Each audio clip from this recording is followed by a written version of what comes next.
The rain has stopped, but the cold that follows is a different kind of cold than the one that came with the storm. It moves inward now. Every layer wrapped around the body is soaked through, pressed flat against the skin, and the water held inside those layers is doing something that dry air alone could never do. Water carries heat away from a surface far faster than air does, many times faster, and a body sheathed in wet hide or wet plant fiber is losing warmth at a rate it was never built to sustain for long. In the first minutes after a soaking, before anything visible has changed, the most important thing happening is invisible. Heat is leaving. It is leaving through the chest, through the back, through the thin skin over the ribs, where the wet material sits tightest. And it is leaving quietly, without pain, without any signal loud enough to force a response. This is the beginning of the days that follow, and almost nothing about it announces itself in that first hour. There is a reason the cold feels sharper now than during the rain itself. While the rain fell, the body was still generating heat from movement, from the effort of finding cover, from the simple work of staying upright against the weather. That effort masked what the water was doing. Now the effort has stopped, the storm has passed, and the body settles into stillness at the exact moment when stillness is the most dangerous thing it can offer. The wet material against the skin becomes a kind of trap. It holds a thin film of water directly against the body, and that film is constantly pulling warmth out and carrying it to the outside air, where it disappears. The material that was meant to protect, the hide or the woven covering that took real labor to make, is now working in the opposite direction. It is not keeping heat in. It is helping heat escape, one thin layer of water at a time, and it will keep doing this for as long as it stays wet. A modern body rarely learns what this feels like, because a modern body has an answer folded in a drawer somewhere, a dry set waiting, and the whole problem ends in the time it takes to change clothes. For nearly all of the human story, that answer did not exist. There was no second covering set aside for exactly this moment, no dry layer held in reserve against the possibility of rain. What was on the body was, in most cases, all there was. And so the film of water against the skin had nowhere to go and nothing to replace it, and the slow bleed of warmth that began in the first minutes was not a problem that could be solved by reaching for something else. It could only be waited out, and the waiting would take days. Inside the body, the response has already started, though it is still too small to feel.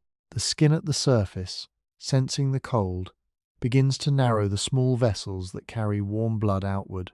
This is the body pulling its heat inward, away from the surface, toward the core where the vital work happens, the heart and the lungs and the deep organs that cannot be allowed to cool. It is an ancient and automatic reflex, and it is the right one, but it comes at a cost that will matter more with each passing hour. As the surface blood retreats, the hands and the feet and the face begin to lose their warmth first, because they are farthest from the core and easiest to sacrifice. The fingers stiffen slightly, the skin of the face tightens. These are the outer regions being given up, quietly, so that the center can be defended, and this triage will only deepen as the wet covering keeps pulling heat away from a body that is already rationing where that heat is allowed to go. The material itself is now heavier than it was dry, noticeably heavier, because it is carrying the weight of the water it has absorbed. Animal hide, when it takes on water, can hold a great deal of it, swelling and sagging and clinging in a way that dry hide never does. Plant fiber behaves the same way, drinking water into every strand and holding it there. So the covering does not merely fail to warm the body, it also drags on it. Every movement now carries extra weight, and that extra weight demands extra effort, and that effort burns through the body's fuel a little faster at exactly the moment when the body most needs to conserve what it has. The covering has become a burden in the most literal sense, a wet mass pressed against the skin, and there is no version of the next several hours in which it simply dries on its own and returns to what it was. It helps to be specific about where this is happening, because the same soaking means very different things in different places. In a genuinely hot climate, warm enough that the air itself feels like bath water, wet covering is uncomfortable but rarely dangerous, and it may even offer some relief. The story that follows here is not that story. This is the story of the cooler and colder places, the temperate woodlands, the higher ground, the coasts where a wind comes off cold water, the regions where much of later human life was actually lived, and where the temperature after a rain can sit for days at a level that is not freezing but is more than cold enough to drain a wet body slowly and steadily. It does not take frost to make wet covering deadly. It only takes air cool enough that the body cannot keep up with the heat it is losing, and across much of the inhabited world, that condition is ordinary. It is the everyday weather of a great many places, not a rare extreme, and that ordinariness is exactly what makes the wet covering such a persistent threat. As the first hour turns toward the second, the shivering has not yet begun in earnest, but the body is preparing for it. Shivering is heat made from motion, the muscles firing rapidly and uselessly for no purpose except to generate warmth, and it is the body's next line of defense once narrowing the vessels is no longer enough. It has not fully arrived yet. What has arrived is a growing awareness, dim but real, that something is wrong and getting slowly worse, that the wet weight against the skin is not going to ease on its own, and that there is nothing to change into.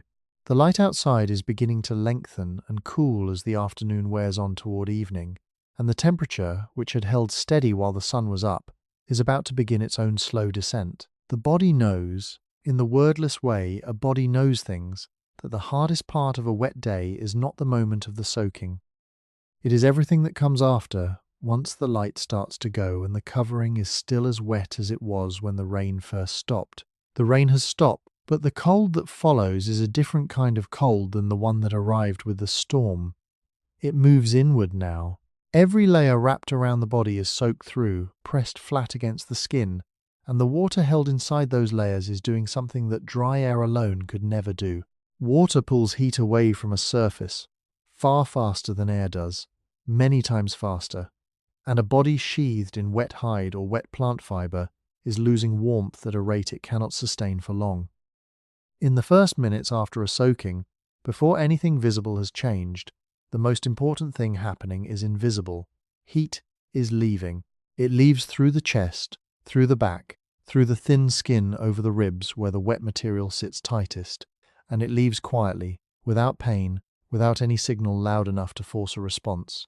This is the beginning of the days that follow, and almost nothing about it announces itself in that first hour. There is a reason the cold bites harder now than it did while the rain was still falling. During the storm, the body was generating heat from movement, from the effort of reaching cover, from the plain work of staying upright against the weather. That effort masked what the water was doing. The effort has stopped, the sky has emptied, and the body settles into stillness at the exact moment when stillness is the most dangerous thing it can offer. The wet material against the skin becomes a kind of trap. It holds a thin film of water directly against the body, and that film keeps drawing warmth out and carrying it away to the open air, where it disappears. The covering that was meant to protect, the hide or the woven layer that took real labor to make, is now working in the opposite direction. It is not keeping heat in. It is helping heat escape, one thin layer of water at a time, and it will keep doing this for as long as it stays wet. A modern body rarely learns what this feels like, because a modern body has an answer folded in a drawer somewhere, a dry set waiting, and the whole problem ends in the time it takes to change clothes. For nearly all of the human story, that answer did not exist. There was no second covering set aside for exactly this moment, no dry layer held in reserve against the possibility of rain. What was on the body was, in most cases, all there was. So the film of water against the skin had nowhere to go and nothing to replace it, and the slow bleed of warmth that began in the first minutes could not be solved by reaching for something else. It could only be waited out, and the waiting would take days. The water itself is often colder than the air it fell into. Rain forms high above the ground and arrives carrying some of that height with it, so the drops landing on a shoulder can be several degrees below the temperature of the afternoon around them, and the layer they leave behind starts out colder than anything else touching the body. That difference narrows within the first hour as the water warms toward the air around it, though by then it has already been absorbed into the material and what began as a cold shock has settled into a cool, steady, unrelenting drain. There is a second source of wetness that makes the first one worse, and it came from inside. The effort of the storm, the hurrying and the climbing and the hauling, raised the body's own heat and brought sweat to the skin, and that sweat had already dampened the innermost layer before a single drop of rain worked its way through from outside. Two kinds of water met somewhere in the middle of the material. One soaked inward, one soaked outward, and where they met the layer became saturated in a way that neither could have managed alone. This is part of why a body caught in weather rarely has a truly dry surface anywhere on it once the rain ends, and why the covering nearest the skin, the layer that matters most for warmth, is often the last to give its water up. Inside the body, the response has already started, though it remains too small to feel. The skin at the surface, sensing the cold, begins to narrow the small vessels that carry warm blood outward. This is the body pulling its heat inward, away from the surface, toward the core where the vital work happens, the heart and the lungs and the deep organs that cannot be allowed to cool. It is an ancient and automatic reflex, and it is the correct one. It also comes at a cost that grows with each passing hour. As the surface blood retreats, the hands and the feet and the face lose their warmth first, because they sit farthest from the core and are the easiest to give up. By the end of the first hour, the fingertips have gone slightly clumsy, slower to find their grip. The lips feel tight and a little numb at the edges. The jaw has begun to hold itself differently, clenched without any decision to clench it. These are the outer regions being surrendered, quietly, so that the center can be defended, and this rationing will only deepen, while the wet covering keeps drawing heat off a body that has already started to ration where its heat is allowed to go. There is also a limit to what the body can do about any of this, and the limit is lower than it feels. A resting body produces only a modest amount of heat, enough to hold its temperature in ordinary conditions and very little to spare beyond that. It cannot simply produce more on command. It can move, which makes heat but spends fuel, or it can shiver, which makes heat and spends fuel faster, or it can borrow warmth from something outside itself. What it cannot do is quietly increase its own output to match a wet covering that keeps taking heat away hour after hour. The sensation of cold is also a poor warning system here. Skin adapts to a steady cold and gradually stops reporting it with any urgency, so the discomfort of the first minutes fades into something almost background, even while the loss underneath continues at the same rate. The feeling eases. The physics does not. The material itself weighs more than it did dry, noticeably more, because it is carrying every drop it has absorbed. Animal hide takes on a great deal of water, swelling and sagging and clinging in a way that dry hide never does. Plant fiber behaves much the same, drinking water into every strand and holding it there, so the covering does not merely fail to warm the body, it also drags on it. Every movement now carries extra weight. That weight demands extra effort, and the effort burns through the body's fuel a little faster at the very moment when there is most reason to conserve it. The covering has become a burden in the most literal sense, a wet mass pressed against the skin, and there is no version of the next several hours in which it quietly dries and returns to what it was. Not all coverings fail in the same way, and the differences matter more than they might seem.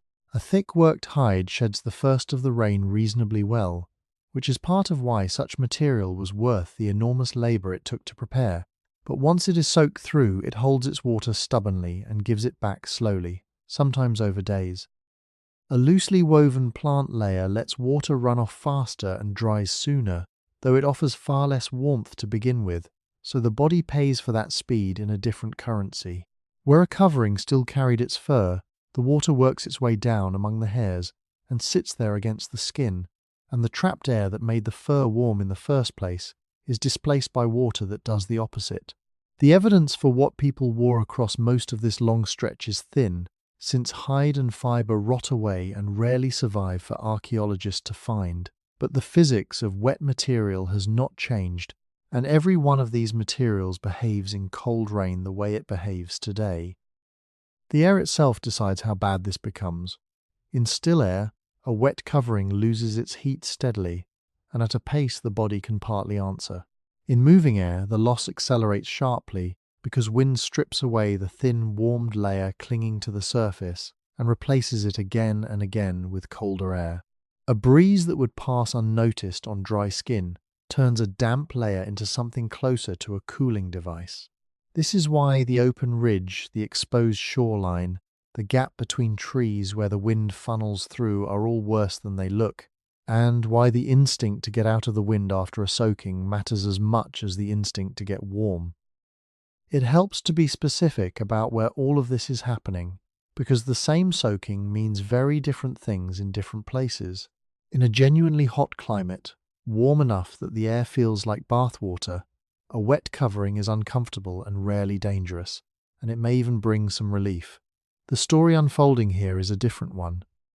This is the story of the cooler and colder places, the temperate woodlands, the higher ground, the coasts where wind comes in off cold water, the regions where a great deal of human life has been lived, and where the temperature after rain can sit for days, at a level that is not freezing yet, is more than cold enough to drain a wet body slowly and steadily. It does not take frost to make a wet covering dangerous. It only takes air cool enough that the body cannot keep pace with the heat it is losing, and across much of the inhabited world, that condition is ordinary. It is the everyday weather of a great many places rather than a rare extreme, and that ordinariness is exactly what makes a soaking such a persistent threat. As the first hour turns toward the second, the shivering has not begun in earnest, though the body is preparing for it. Shivering is heat made from motion, the muscles firing rapidly and uselessly for no purpose except to generate warmth, and it becomes the next line of defense. Once narrowing the vessels is no longer enough. It has not fully arrived yet. What has arrived is a dim and growing awareness that something is wrong and slowly worsening, that the wet weight against the skin will not ease on its own, and that there is nothing to change into. Outside, the light has begun to lengthen and cool as the afternoon wears toward evening, and the temperature, which held steady while the sun was up, is about to begin its own long descent. The body knows, in the wordless way a body knows things, that the hardest part of a wet day is not the moment of the soaking.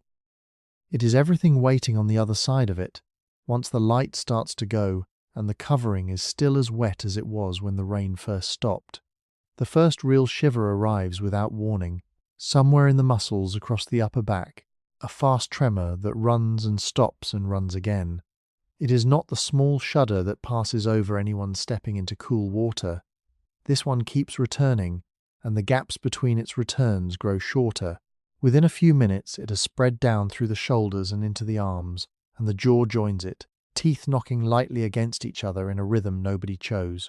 The body has moved to its second line of defense. Narrowing the vessels was not enough, and so it has begun to burn fuel to make warmth directly, and the machinery it uses for this is the same machinery used for walking and lifting and carrying. Muscles contract against one another in rapid opposing bursts that move nothing and accomplish no outward work at all. Every bit of the energy spent goes to heat. In this one narrow sense, the body is efficient, since none of that effort is wasted on motion, and a person shivering hard can produce several times the warmth of a person sitting still. It is the closest thing to an internal fire the body has. The trouble is what the fire eats. Shivering runs on the sugar stored inside the muscles themselves, a reserve that is not large and is not quickly replaced, and this reserve is the same one a body would otherwise draw on to walk a distance, climb a slope, or carry a load home before dark. It can be spent in a matter of hours when the shivering is hard and continuous, and it does not come back on its own. Something has to be eaten, and eating requires the strength and the daylight that are both draining away. So the answer to being cold and wet is an answer with a bill attached, and the bill comes due later, in a currency the body cannot easily print more of. What makes this worse is that the shivering cannot be turned off by deciding to stop. It is not under the control of the will in any useful way. A person can suppress it for a few seconds by tensing hard, and it returns the moment that effort lapses. It will keep going for as long as the wet layer keeps taking heat away, which means it will keep going for hours. And by the second hour, the muscles doing the work have begun to ache in the dull way muscles ache after a long day of hauling. Meanwhile, the covering has changed again. Wet material does not just conduct heat away, it also loses the one property that made it useful in the first place. Almost all warmth from clothing comes from air, not from the material itself, from thousands of small pockets of still air, trapped between fibers or among hairs, held close to the body and warmed by it. Those pockets are the insulation. Water fills them, and the weight of the water presses the layers flat, and the pockets are gone. What remains is a dense, compacted sheet molded tight against the skin with nothing between it and the body, no air gap anywhere, no reservoir of warmth to draw on. The covering has not merely become useless. It has been converted into its own opposite, a thing that carries heat outward instead of holding it in, and this happens quickly and completely, and cannot be reversed while the water remains. There is a decision to be made here, and it is a decision with no good version. The wet layer could come off. Bare skin in still air, close to a fire, dries faster than skin buried under a soaked hide, and the drain of heat slows once the water no longer sits directly against the body. Anyone who has taken a wet garment off in a warm room has felt this, the strange relief that comes from having less. But that relief depends entirely on being sheltered and out of the wind, and the person standing on an open slope at the end of a rainstorm is neither. In moving air, bare wet skin loses heat faster than skin under even a soaked covering, because the layer at least blunts the wind and slows the evaporation, stripping warmth off the surface. So the wet material is both the reason heat is escaping and the only thing slowing that escape. Removing it helps in one set of conditions and does real harm in another, and there is no third option waiting anywhere. Everything about the following days grows out of this bind. There is no dry layer to put on. There is only the choice between a wet covering and no covering, and neither choice is a solution. As this settles in, something quieter is going wrong in the hands. The fingers have been cooling since the first hour, since the moment the body decided to defend its center by giving up its edges, and cooled fingers do not work the way warm fingers do. The nerves in cold skin carry their signals more slowly. The small muscles that control fine movement stiffen. Grip strength drops. Fingertips lose much of their sensitivity, so a person can be holding something and only half feel it, and the tasks that require precision start to fail one by one. Tying a knot in wet cordage takes several attempts. Splitting bark, working a fine point, holding two objects steady against each other, all of it becomes clumsy in a way that has nothing to do with skill. The shivering makes it worse, since a tremor running through the arms every few seconds is not a stable platform for careful work. This is the cruelest arrangement in the whole sequence. The things that could improve the situation, building up a fire, arranging shelter, wringing and spreading the wet material to dry, are precise tasks requiring warm and steady hands, and the cold takes the hands first. The window for solving the problem narrows at exactly the same rate the problem gets worse. There is evidence from cold weather research that manual dexterity declines sharply well before the body's core temperature has fallen at all, which means the hands are compromised long before a person feels seriously endangered, and long before there is any sense of emergency to sharpen the response. The core has begun to cool as well, though only slightly, a fraction of a degree that no one could name from the inside. Small as it is, the effect reaches the thinking. Cold blunts judgment before it blunts anything obvious, and the change tends to run in one unhelpful direction. A cooling body becomes less inclined to act, more willing to sit down and wait for conditions to improve, slower to weigh options, and quicker to settle for whatever requires least effort. This is not laziness, and it is not panic. It is the quiet narrowing that comes with a falling temperature, and it arrives while a person still feels essentially capable, still able to speak normally and walk without difficulty. Cold exposure research consistently finds this pattern, and it is part of why cold has killed so many people who were not in obviously desperate situations. The decisions that matter most get made by a mind already working slightly below its usual level, in a body that has begun conserving what it can. Outside, the light has thinned. The afternoon has gone the colour of old ash, and one of the ordinary cruelties of weather is about to arrive. Rain clears. The clouds that brought the soaking often break apart afterward, and a sky that opens up in the evening is a sky that lets heat escape upward without obstruction, from the ground, from the trees, from anything standing in the open, including a body. Cloud cover works like a lid, holding warmth near the surface through the night. Without it, the temperature falls faster and further after sunset, sometimes by a noticeable margin within the first hour of darkness. So the clearing sky that looks like relief, the first blue seen in hours, is the signal for the coldest version of the night that follows.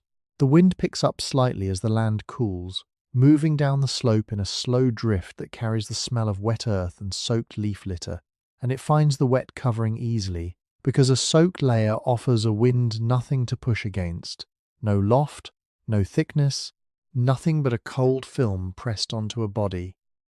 In a temperate woodland in spring or autumn, air that felt mild at midday can drop into a range where a dry, well-covered person is comfortable and a wet one is not remotely safe, and the gap between those two conditions is the entire subject of the days ahead. A dry body in this weather is fine. A wet body in the same weather is in trouble, and nothing in the surrounding landscape has changed at all. The difference lives entirely in the layer against the skin. Hunger arrives too, earlier than it should have. The fuel that Shivering burns has to come from somewhere, and the body begins asking for more not long after the shaking becomes continuous. It is a specific kind of hunger, urgent and hollow, arriving in the late afternoon rather than at the usual hour, and it will not be answered easily. Whatever food is available has been rained on as well. Anything gathered earlier is wet, and a wet body with clumsy hands and fading light has a poor chance of finding much more before dark. 2 hours ago, this was a person who had been caught in the rain.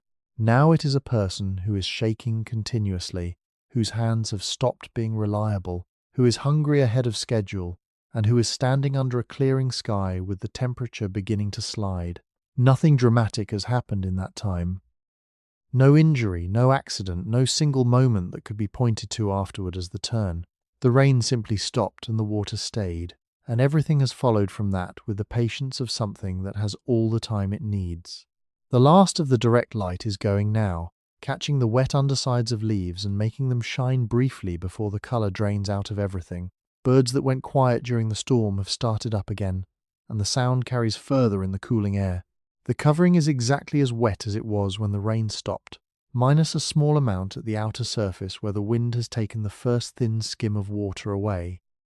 Ahead lies the part that the whole afternoon has been building toward, the hours after the light is entirely gone, when there will be nothing to do but wait inside a soaked layer while the temperature keeps falling, and the body's only remaining source of warmth is the very thing that has been leaking away all afternoon. Full dark now, and the temperature has kept sliding the way it does under an open sky. The body has spent the last hours doing the only thing left to it, which is to hold still and wait, and something is happening inside the soaked layer that deserves to be understood properly, because it is the whole reason a wet night is different from a cold one.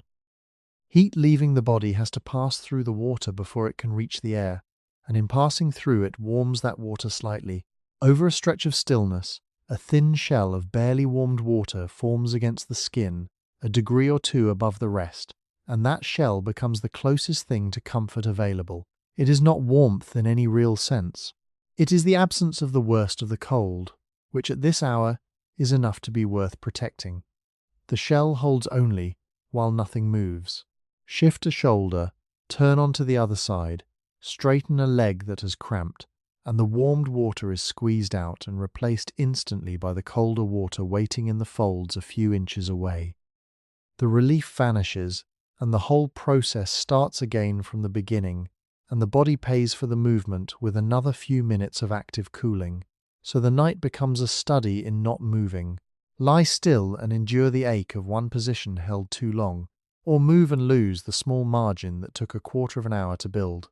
There is a rhythm to this that anyone who has slept cold and wet knows without being told, the long stretches of rigid stillness, broken by a shift that is immediately regretted. The body has also arranged itself without being asked to. Knees drawn up toward the chest, arms folded in, chin lowered, the whole frame pulled into the smallest shape it can make.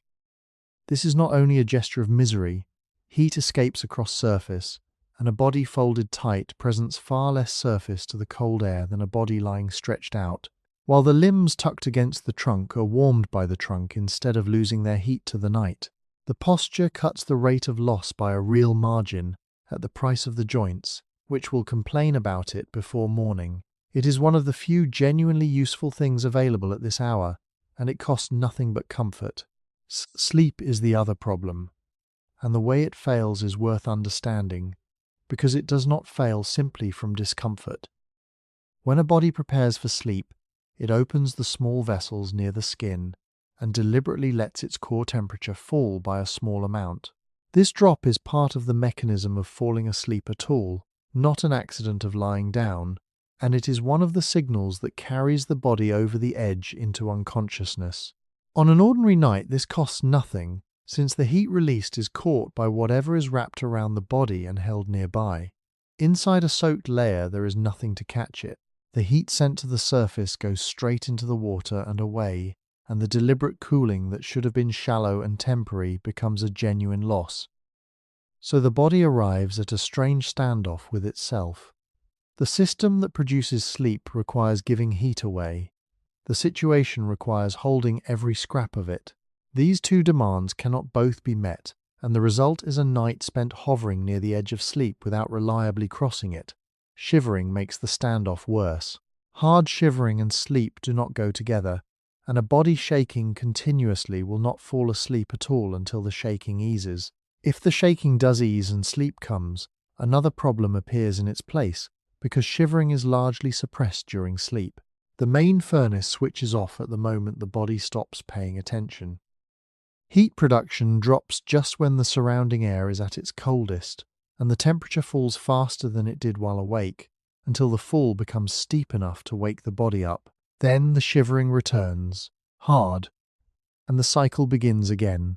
This is why cold, wet sleep comes in fragments rather than stretches. A person surfaces every so often through the night without ever deciding to, each waking triggered by a temperature that has slipped too far, and the wakings are protective, even though they feel like nothing more than a broken night. What the body loses across these hours is not only warmth. Fragmented sleep does not deliver what continuous sleep delivers. The deep stages that repair tissue and consolidate the day's learning are the ones most easily broken up, and a night spent surfacing every half hour supplies very little of either.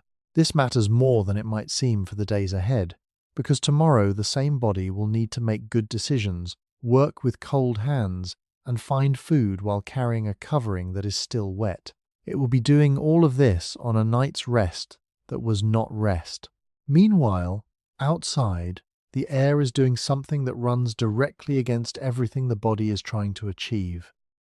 As the ground and everything on it cools through the night, the air near the surface cools with it, and cooling air can hold less moisture than warm air. When it can hold no more, the moisture comes out onto whatever is coldest and nearest, settling as dew across the leaf litter, along the grass, on the outer surface of a soaked covering. So the wet layer, which has been giving up a small amount of water at its surface since the wind picked up, begins taking water back on.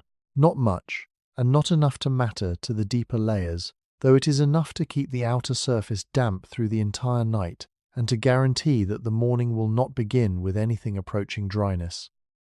The drying that could have happened in the first cool hours is cancelled by the dew of the last cold ones. This is the ordinary behaviour of humid night air in a temperate landscape after rain, and it is the reason a soaked covering left out overnight is often wetter at dawn than it was at midnight. The inner layers, the ones pressed against the chest and the belly and the small of the back, have barely changed at all. Body heat can drive off a little of the water it holds, though the amount is small, and it is being spent from a supply the body cannot afford to spend. The covering is being dried by exactly the resource that is running out. There is a further cost that only becomes clear after several hours of it. Holding still to protect that shell of warmed water means the muscles are locked in one position for long stretches, and locked muscles stiffen and ache. The shoulders begin to burn dully from the hours of shivering. The back, held rigid to avoid disturbing the covering, joins in. Any position sustained long enough becomes its own kind of pain, and the choice between moving and staying still stops being a choice about warmth and becomes a choice between two discomforts, neither of which resolves. There is one more interruption waiting, and it is a strange one. Cold does something to the kidneys. When the vessels near the skin narrow and the blood is pushed inward, the volume arriving at the center rises, and the body reads that rise as an excess of fluid and begins getting rid of it. The result is a full bladder in the middle of a cold night, arriving with an urgency that has nothing to do with how much was drunk during the day.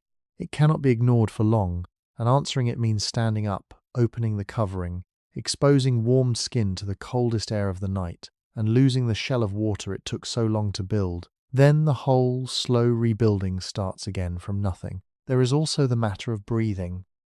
Every breath drawn in is cold and dry and leaves the body warm and saturated with moisture. So warmth and water are being carried out through the mouth continuously, all night, at a rate that rises the colder the air gets.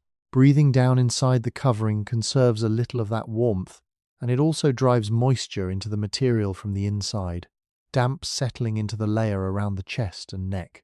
Wherever the water comes from, the covering keeps finding new supplies of it. Sometime past the middle of the night, the wind drops away entirely, and the woodland becomes very quiet, quiet enough that the intermittent drip of water from branches carries clearly, each drop landing on wet leaf litter with a small flat sound.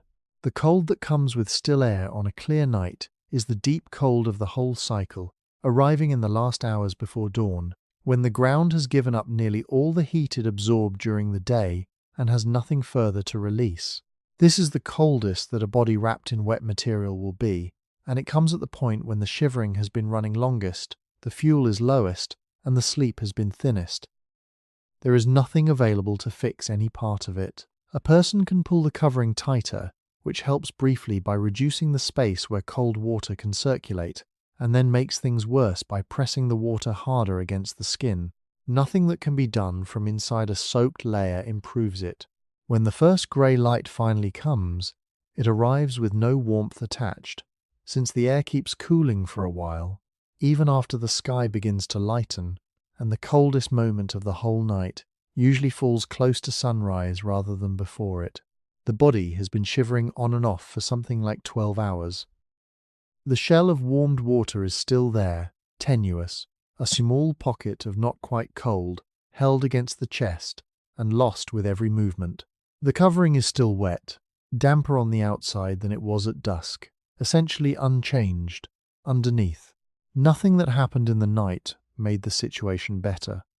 Something has changed, though, and it is not in the material and not in the weather. Skin that has been held against wet fabric for a full night is no longer the skin it was yesterday afternoon. It has begun to take on water itself, softening in a way that will be visible in the growing light, and the first grey of morning is bright enough to show it. The grey has turned to proper light, and with light comes the first opportunity in 15 hours to do anything at all about the water. Everything that follows this morning is an attempt to get it out of the material, and every one of those attempts runs into the same wall, which is that drying is not a matter of waiting long enough. It is a physical process with a price, and the price is heat. Water does not leave a surface simply because it has been left alone. Each drop that goes has to be lifted out of liquid form and turned into vapor, and that change demands a large amount of energy, far more than most people would guess from watching a puddle disappear on a warm afternoon. The energy has to come from something nearby, from the sun, if there is sun, from a fire, if there is one, from the air, if the air is warm enough, and when none of those is available, it comes from the only warm object present, which is the body wearing the covering. This is the trap at the center of the second day. A soaked layer drying against a living body is being dried by that body's warmth, and the very act of drying pulls heat out faster than simple contact with cold water ever did. Wet material that is actively evaporating is colder than wet material sitting still. Anyone who has stepped out of water into a breeze has felt this, the sudden deep chill that arrives with the drying rather than with the wetness. So the process that eventually saves a body is the same process that punishes it hardest along the way, and there is no route around that. The first practical move is to get the water out mechanically, since water removed by hand costs nothing in heat. Twisting a soaked hide or a woven layer hard enough will drive out a surprising volume, and the first squeeze produces a genuine stream, the second produces less. By the fourth or fifth, the material has given up everything it will give this way, and it is still unmistakably wet.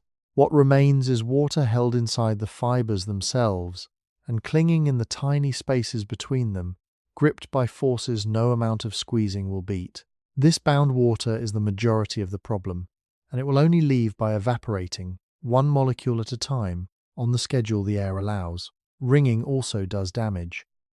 Twisting a wet hide hard stretches and distorts it, and the fibers in the material take a set in whatever shape they were forced into. Repeated over several days, this permanently changes how the covering hangs and how it fits, which will matter later. The air is the next problem, and this morning the air is the worst possible partner. Evaporation moves water from a wet surface into the air above it, and the air can only take up so much before it is full. After a rainstorm, in the cool morning that follows, the air is already close to full. Everything in the landscape is wet. Water is coming off the leaf litter and the soaked ground and the standing pools in every hollow, and all of it is going into the same air that a soaked covering is trying to give its own water to. There is nowhere for that water to go. This is why a wet layer in a damp morning can hang for hours and come back almost as heavy as it started. And it is one of the reasons the days after a soaking stretch out so long. The material is not stubborn. The air is simply too full to accept what the material is offering. Thickness decides much of this, and it decides it harshly. Drying happens only at a surface, so a thick layer has to move its water outward through everything above it before any of that water can leave, and the time required climbs steeply as the material gets heavier. A thin woven layer can be dry in a few hours of good wind. A heavy hide of the sort that keeps a body alive on a cold night may need a day or more, sometimes several. This is the bitter arrangement at the heart of the whole business. 25.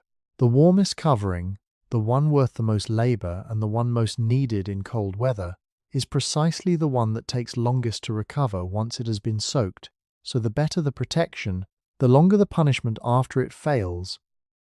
Wind is the answer to that, and it is the most effective drying agent available in a world without heated rooms. A layer of nearly saturated air sits directly against any wet surface, and while it stays there, the drying almost stops, since the surface can only give up water to air that has room for it. Moving air sweeps that saturated layer away and replaces it with drier air from further off, again and again, and the drying rate jumps accordingly. A covering spread over a branch on an exposed rise, where the morning air moves steadily, will dry several times faster than the same covering laid on the ground in a sheltered hollow. The wind also takes heat, of course, which is fine when the covering is off the body and disastrous when it is on. Sun is the strongest source of the energy this whole process needs, and on the morning after a rain it is a limited resource. Early sun is low, striking at a shallow angle, delivering a fraction of the energy it will deliver at midday. Where the ground is under closed woodland canopy, most of it never arrives at all. The first hours of light do relatively little except lift the air temperature slightly, which does help, though not in the way it looks like it should. As the day warms, the useful hours arrive between mid-morning and mid-afternoon, and they are the only real window. What does not dry in that window will not dry today. Drying also works from the outside inward, which sets a trap for anyone judging progress by touch. The outer face meets the air, gives up its water first, and can feel dry to the hand while the layers underneath are still holding nearly everything they held at dawn. A covering that passes this test and goes back onto a body brings all of that hidden water straight to the skin, where it is warmed and drawn out again, and the cold returns within minutes to a person who thought the problem was solved. The only honest test is weight. A covering that still feels heavy is still wet, whatever its surface says. Fire is the most powerful tool available, and it is a difficult one. Its heat is radiant, arriving in straight lines, which means it dries the side facing the flame and does very little for the side turned away. A covering held to the fire has to be turned and turned again, held at a distance close enough to work and far enough to be safe, which is a demanding task for hands that have been cold since yesterday. Too close, and animal hide is damaged in a way that cannot be undone. Hide dried too fast and too hot goes hard and stiff, shrinking as it cures, and a hide that has stiffened this way is no longer a soft covering that follows the shape of a body. It becomes a rigid shell that chafes wherever it touches. The material can survive being wet. It cannot survive being rescued badly. There is a further problem with fire, and it is the same problem that gives the morning its shape. Everything that would burn has been rained on too. The fallen wood is soaked, the standing dead wood is damp, and the dry tinder that would normally start a fire in minutes is now something that has to be found in the few sheltered places where the rain did not reach, under overhangs, inside hollow trunks, at the base of dense evergreens. Finding it takes time and takes hands that work, and a fire built from damp fuel burns cool and smoky, producing less of the radiant heat that would actually dry anything. So the tool that could solve the problem is the tool the storm made hardest to obtain on the one morning when it is most needed, which leaves the last option, which is to take the covering off entirely and let it dry apart from the body. This is the fastest route, since a layer spread in moving air and open light dries far quicker than the same layer clamped against skin. The cost is obvious. It means standing through the coldest hours of the morning without any covering at all, in air that is still barely above the night's low, on a body that has been shivering intermittently since yesterday and has already spent much of its fuel. There are conditions where this trade is worth taking and conditions where it is not, and the line between them is thin and easy to misjudge, particularly with a mind slowed by a night of broken sleep. A covering dried this way may take most of the day. The body that took it off has to survive that day. By mid-morning the sun has cleared the trees and there is a patch of ground where the light falls directly, and the difference in that patch is immediate and enormous. Warmth that can actually be felt on the skin for the first time since the rain. This is the first genuinely good moment in 18 hours. It is also where the physics turns quietly against the body one more time, because standing in that warmth while the covering dries against the skin means the evaporation accelerates exactly where the body can least afford it. The layer nearest the chest begins to give up its water at last, and every gram that leaves takes its share of warmth with it, drawn out of the skin it was resting against. The covering is finally drying. The drying itself is cold. There is one more thing happening this morning, and it has nothing to do with the material. In the direct light, the skin of the hands is visible properly for the first time since the storm, and it does not look the way it did yesterday. The fingertips have gone pale and slightly swollen. The fine lines across the pads deepened into ridges. The surface soft, in a way that skin is not supposed to be.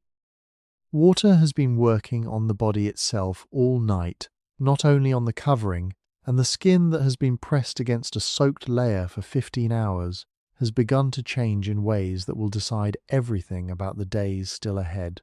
The sun is higher now, warm enough on the shoulders to feel like an actual event, and in that stronger light the hands tell a story the night kept hidden.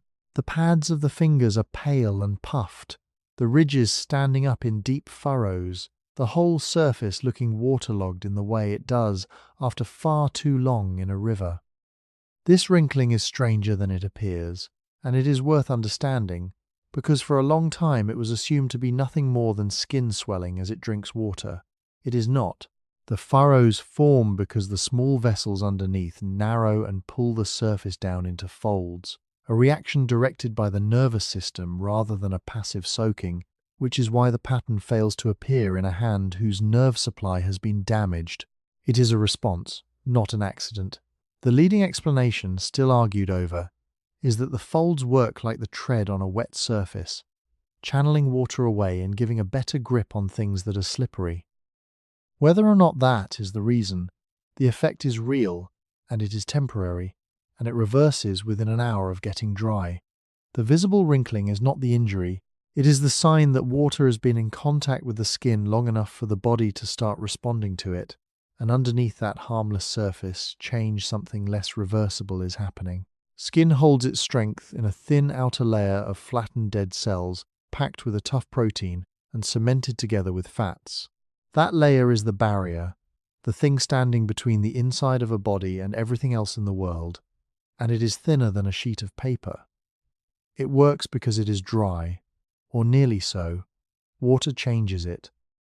The protein takes up water and swells, the cells lose their tight grip on one another, and the cement between them loosens. Skin in this condition is called macerated, and the word covers a change that anyone can recognize once they know to look for it. It goes white and slightly puckered. It feels soft and doughy rather than firm. It has a fragility that is difficult to appreciate until it is tested, because the loss of strength is far greater than the appearance suggests. Skin that has been soaked for many hours can tear or abrade under forces that would leave dry skin untouched. Not a great deal weaker, weak enough that the ordinary contact of daily life becomes capable of doing damage. This is the true beginning of the second half of the problem, and the shift matters. Up to this point, the story has been about heat, about a body losing warmth to a soaked covering and burning fuel to replace it. That story is still running, but something new has started underneath it, and it is a problem the body cannot solve by shivering or by finding shelter, because the harm is being done to the barrier itself. The covering can eventually dry. Skin that has already softened stays soft for as long as the wetness continues, and it takes time to recover afterward, even when the wetness ends. The damage runs on its own schedule now. Where it happens worst is decided by two things, and neither of them is obvious. The first is pressure. Wherever the wet material is pressed hardest against the body, the water sits in longest contact with the skin and cannot escape. That means the shoulders, where the weight of a soaked covering hangs, the waist, wherever something is tied or belted, the outer edges of the hips, the backs of the thighs when sitting. The second is enclosure. Skin needs some air movement to give up its own moisture, and in the places where two surfaces of the body meet, there is no air movement at all. The armpits, the groin, the crease behind the knee, the skin between the toes, the fold under the chin. These places stay damp even on a dry day from ordinary sweat. Inside a soaked covering, they never have any chance of drying, and they are the places where the softening runs deepest and shows first. There is another loss happening at the same time, quieter than the softening. The skin carries a thin film of its own oils across the surface, produced continuously and spread by the ordinary movements of the day. That film is part of what keeps water in the body and other things out of it. Long immersion strips it away. Water dissolves and carries off some of the fats holding the outer cells together, and the film cannot rebuild while the skin is still wet, so the protection thins with each hour that passes. Alongside the oils, the surface carries a mild acidity that discourages many of the bacteria that live on healthy skin from growing beyond their usual numbers. Prolonged wetting dilutes that acidity and shifts the surface toward conditions those populations find easier. What lives on the skin does not change in a day. The conditions it lives in have changed, and the balance of a surface that is normally slightly hostile has tipped towards something more welcoming. The clearest record of what long wetting does to skin comes from a much later period, from soldiers kept for days in wet trenches and from sailors in waterlogged boats, where the effects were observed closely and written down. What those accounts describe is a body that was never immersed, never frozen, and was simply kept wet and cool for an extended stretch, and the outcome was tissue that whitened and swelled, then became painful, then in the worst cases broke down entirely. Cold made it faster, though cold alone was not the cause. Water in continuous contact with skin was the cause, and the length of that contact decided the severity. The bodies described in those accounts were not different from the bodies of any other era. The conditions were simply held long enough to show what water does when it is never allowed to stop. The sensations arriving with all of this are mild enough to be dismissed, which is part of why the change goes unaddressed. Softened skin itches, not sharply, more of a low background irritation across the areas that have stayed wettest. There is a tenderness that shows up only under pressure, so that a spot which felt fine while lying still announces itself when leaned on. The skin between the fingers and along the sides of the toes feels thickened and slightly raw. Pressing a fingernail into the softened surface leaves a mark that stays visible for longer than it should, the tissue slow to spring back the way firm skin does. None of it hurts. All of it is information, and by mid-morning the information is consistent across every part of the body that has been in contact with the wet layer since yesterday afternoon. Softened skin also reports the world less accurately, which is a problem of its own. Touch arrives muffled through a waterlogged surface, and small sensations get lost in the general dullness of skin that has been wet for hours.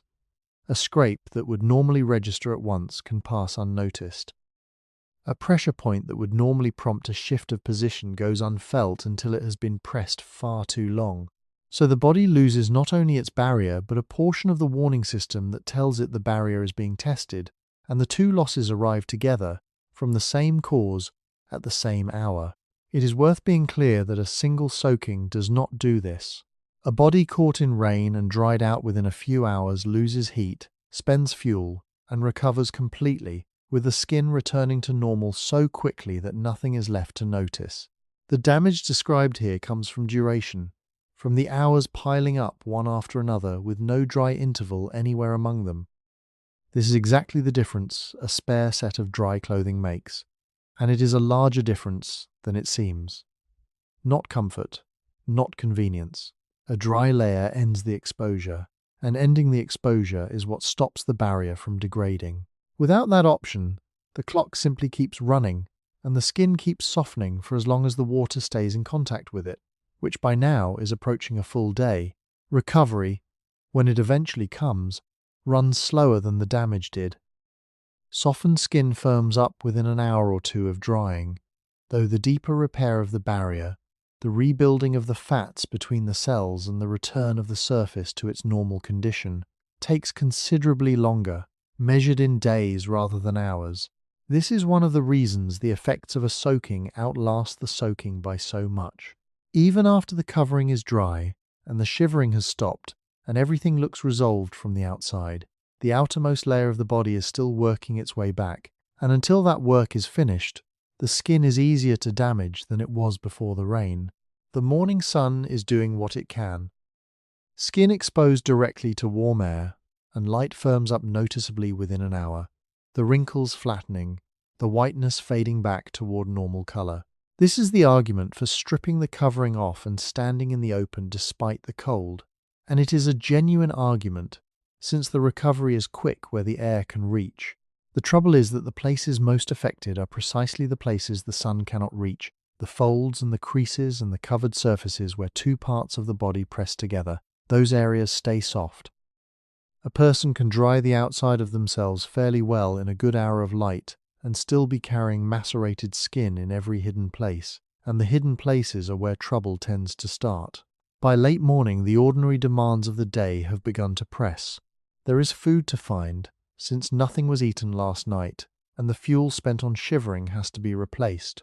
There is water to collect and wood to gather, and the covering has to come back onto the body before any of it can be done. Still damp, heavier than it should be, settling against skin that no longer has the toughness it had yesterday. Nothing about the next few hours is unusual. Walking, carrying, bending, reaching, the routine movements of an ordinary morning. Yesterday, the body would have made those movements without noticing them at all. Today, every one of them will be made by softened skin pressed under damp material, and skin in that state does not survive contact the way it used to. The covering is back on the body, and the sun has climbed nearly overhead, and the first 100 steps are enough to show that something has changed in how the day will go. Damp material does not move against skin the way dry material does. Dry fabric or dry hide slides, letting the surface pass over the body with each stride, and settle again without dragging. Wet material behaves differently, and the strangest part is that soaking wet is not the worst state for this. A fully saturated layer carries a film of water that acts as a kind of lubricant, letting it slip somewhat, unpleasant and heavy though it is. Damp material has no such film. It grips. The surface catches on skin and holds for a moment before releasing, catches and holds again, and every stride becomes a small tugging that pulls the outer layer of skin sideways before letting it snap back. The covering that has spent all morning drying has passed out of the slippery state and into the sticky one, so the progress made this morning has brought the body a worse afternoon. This dragging is not friction in the ordinary sense of something rubbing a surface away. The damage it does is a shearing, a sideways force applied to skin that is anchored to the tissue beneath it. The outermost layer is pulled in the direction of travel while the deeper tissue stays where it is, and the strain concentrates at the junction between them. On healthy, dry skin, these forces are absorbed without any difficulty at all, thousands of times a day, unnoticed. On skin that has been softened by a night and a morning of water, the layers have already loosened their grip on one another, which is precisely the connection this force is testing. What was a routine load yesterday is now applied to a structure that has lost much of its ability to bear it. The arithmetic of ordinary movement turns out to be brutal once it is counted. An hour of steady walking is a few thousand steps, and every step swings the legs against each other and against whatever hangs around the hips, drags the material across the shoulders as the arms move, shifts the weight from one side of the waist to the other, bending to gather, reaching upward, crouching and rising. Each of these adds its own cycle of pull and release. The damage is not done by any of them. It is done by the number of them. A single drag across softened skin does nothing measurable. Several thousand across the same patch of skin, in the same direction, with damp material gripping each time, will take a surface apart, and it will do it without any single moment that could be identified as the injury. Rain has also delivered something else into the material, and it is worse than the water. Runoff carries soil, and soaked ground throws up grit onto anything that touches it. So the covering has taken on fine sand and silt through the storm and the night, worked deep into the fibres where wringing and shaking will not reach. Now that material is being drawn back and forth across skin that has lost its toughness, and the grit is doing the work of a rasp. This is why the areas that fell first are so often the areas in contact with the dirtiest part of the covering. The lower edges that dragged through wet leaf litter, the hem that swept the ground, the underside where the body sat down. Clean wet material is a problem. Gritty wet material is an entirely different order of problem, and after a rainstorm there is no clean material anywhere. The shape of the covering has changed too, and this matters more than it sounds. Wet hide stretched under its own water weight overnight, and the sections that were wrung out hard this morning were forced into new configurations and are drying that way. What settled comfortably across the shoulders yesterday now sits differently, an edge falling where no edge used to fall, a fold pressing where nothing pressed before. The body has spent years wearing this covering, and the places where it touched had thickened slightly in response, the skin toughening where it was needed. Those adaptations are useless now, because the contact points have moved. The pressure and the dragging land on skin that never had to deal with them, skin that is softened along with everything else, and the reinforcement built up over years sits in exactly the wrong places. The ties holding everything together have their own behavior. Cordage made from plant fiber lengthens when it is wet and draws in as it dries. So a binding that was tied yesterday afternoon at a comfortable tension has spent the night stretched loose and is now tightening steadily as the day warms. A cord that has shortened against the body cuts a line into skin that has no toughness left to resist it, and it does this slowly enough that nothing registers until the mark is already there. Retying it takes hands that still do not work properly, and a knot in damp fibre swells and locks and refuses to give, so the choice is often between leaving it too tight and spending a difficult stretch of the afternoon fighting a knot that will not open. Where the damage shows first is predictable, and it follows the map laid down this morning. The inner thighs, which meet with every stride, and where any material between them is pulled and released continuously through the whole day. The shoulders, taking the weight and the swing of the arms. The waist, where a tie or a belt holds the material in one position and grinds it into a single line. The armpits, where movement and enclosure and dampness meet in the same place. In each of these, the sequence runs the same way. First a warmth that is barely distinguishable from the general discomfort of the day, then a redness that is not noticed until it is looked at. Then a patch where the outer layer has been carried away entirely, leaving a raw surface that is wet with the body's own fluid. And this final stage arrives without ever having announced itself clearly.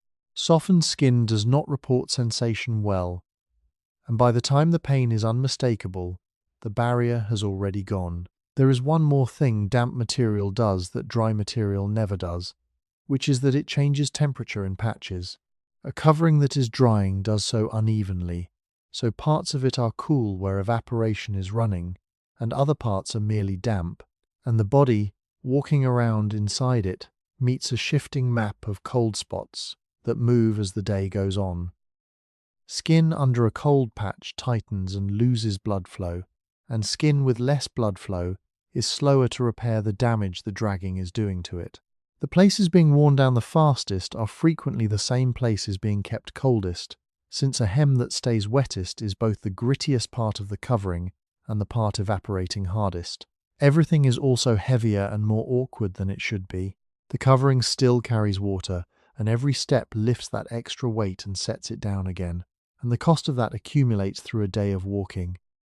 Damp material has stiffened as parts of it dried, so it no longer follows the body but resists it, and reaching or bending now takes effort against the covering, as well as effort against gravity. That resistance changes how the movements are made, forcing slightly different angles, engaging muscles that would not normally do the work, which is inefficient and tiring in a way that is hard to point at.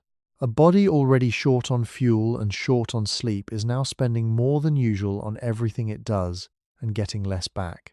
Working in damp material also sets up a cycle with no comfortable setting. Moving hard enough to stay warm produces sweat, and sweat has nowhere to go, since the layer against the skin is already carrying more water than it can hold and cannot accept any more. So the moisture stays on the surface of the body, adding to what the rain left, keeping the skin wet from the inside for as long as the work continues. Stopping is worse.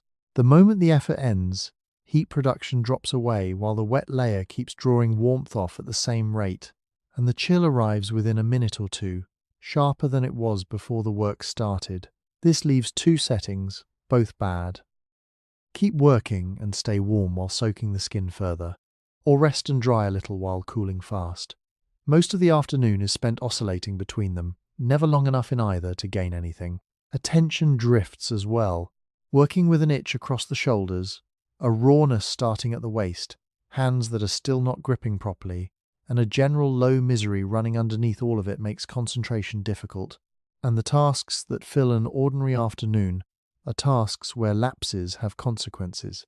Handling a sharp edge, moving over wet rock, judging the depth of a stream crossing.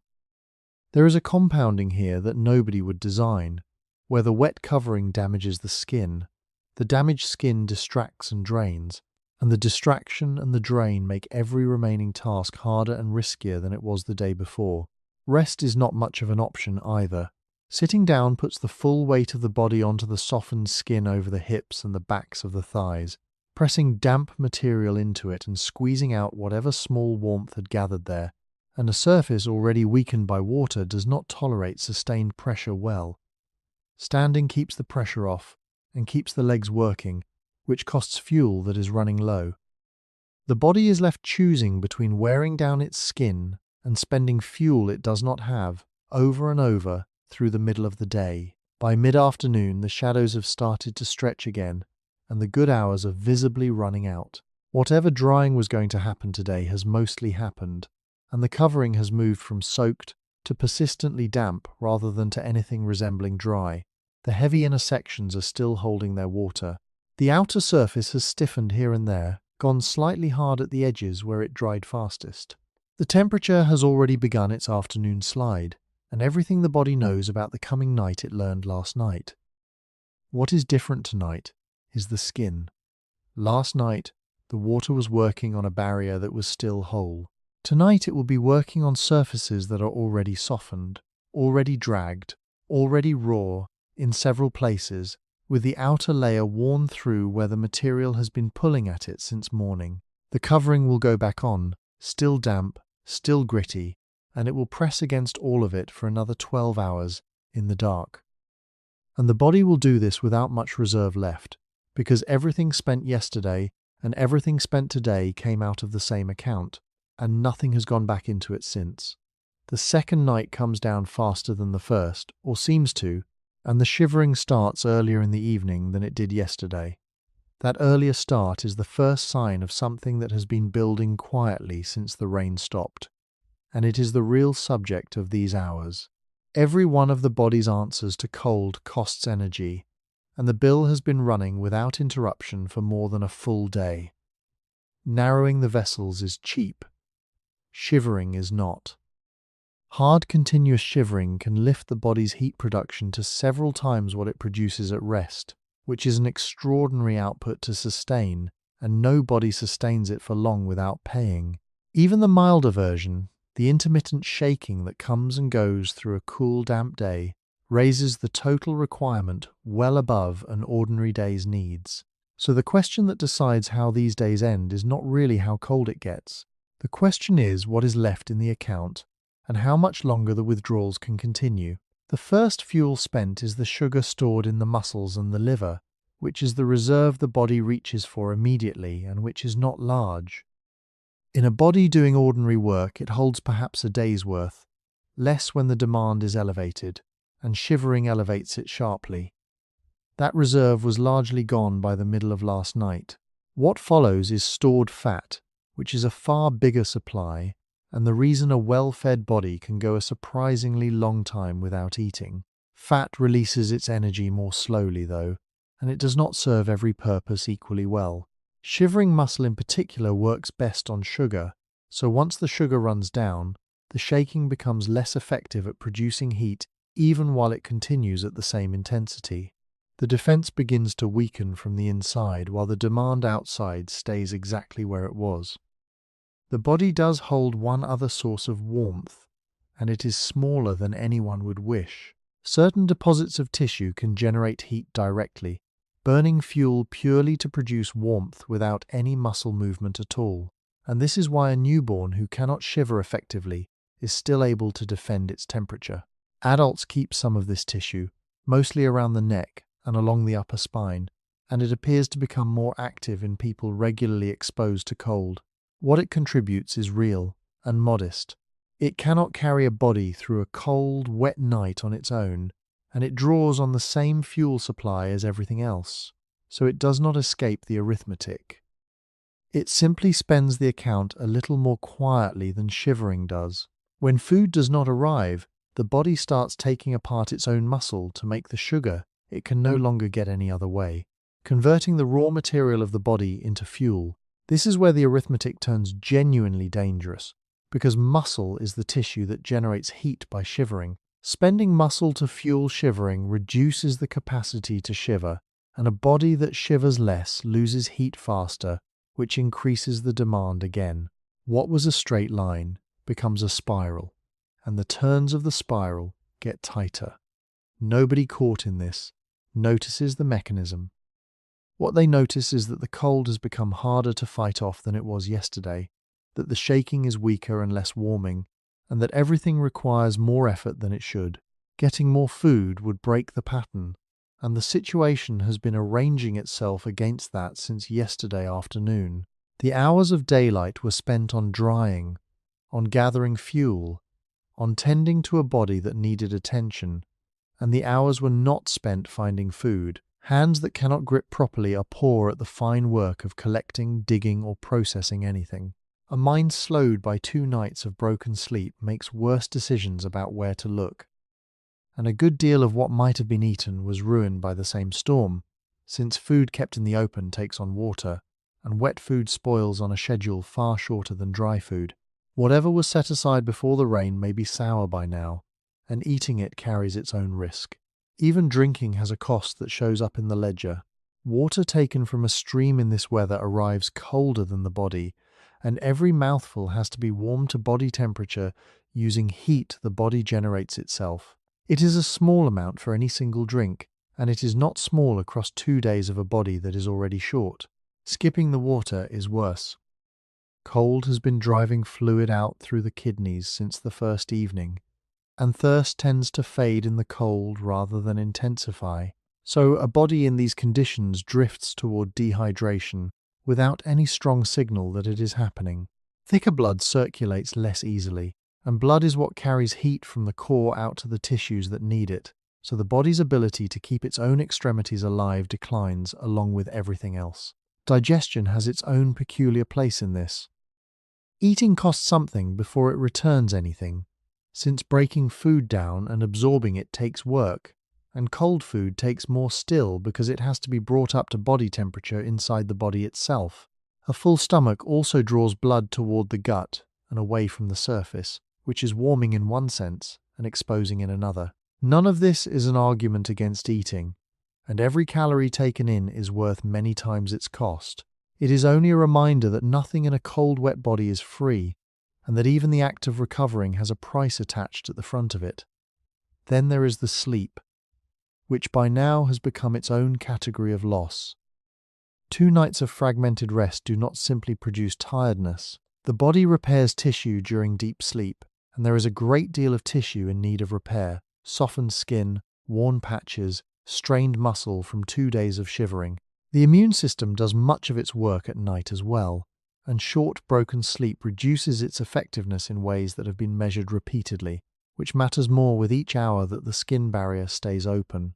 So the repairs that should be happening are not happening at the exact time when the damage is accumulating fastest. What makes all of this so difficult to see from the inside is that no single moment in it looks serious. The cold at any given hour is survivable. The hunger is unpleasant and not desperate. The shaking comes and goes. Each hour, taken by itself, is something a body handles without much trouble, which is precisely why the danger is so easily missed. The danger is not in the hour, it is in the sum. A modest deficit repeated across 40 hours becomes a substantial one, and a substantial deficit reduces the body's ability to close the gap, and the reduced ability enlarges the deficit. Anyone assessing the situation in the moment sees a person who is cold, hungry, tired, and coping. The trend is invisible. Only the trend matters. Something else has been happening across these 2 days, and it runs in the body's favor.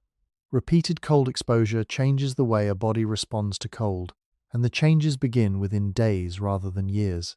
The vessels near the skin learn to close down more efficiently. The threshold at which shivering starts tends to shift downward, so the body tolerates a lower skin temperature before spending fuel on shaking. The sensation of cold itself becomes less overwhelming for the same conditions, which is partly a change in the nerves and partly a change in how the discomfort is handled. This is genuine adaptation, and it is measurable. It is also slow, partial, and no substitute for a dry layer, and it arrives too gradually to rescue anyone from the days it is responding to. Its value shows up later, in the next soaking rather than this one. Deep in the second night, the temperature bottoms out again, and the difference from last night is unmistakable.